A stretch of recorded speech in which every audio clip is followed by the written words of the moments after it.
Di video ini kita akan masuk ke kompetensi dasar 3.2 dan 4.2 yang membahas tentang masa Orde Lama.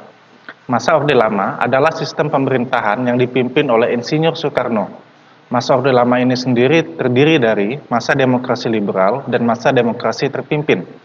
Masa Orde Lama dimulai sejak Indonesia memproklamasikan sebagai negara yang merdeka.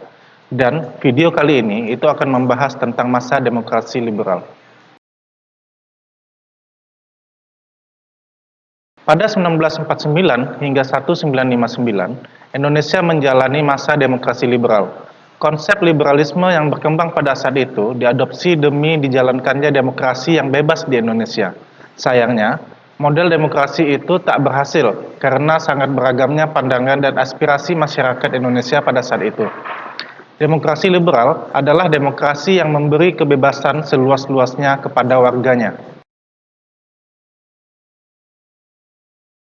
Dalam hal politik, tidak ada batasan bagi tiap individu atau golongan untuk berserikat. Demokrasi kala ini ditandai dengan banyaknya partai politik. Pada pemilu 1955, ada 172 partai politik yang bertanding. Tidak ada partai yang paling unggul.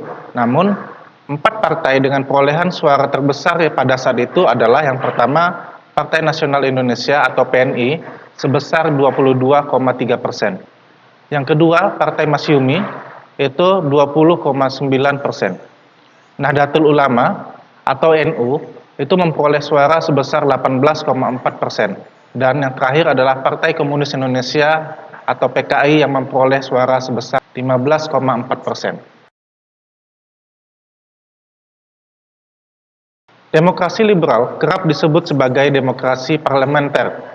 Ini karena kabinet bertanggung jawab kepada parlemen, sehingga jatuh bangun kabinet tergantung dari parlemen. Akibatnya, kabinet sering berganti.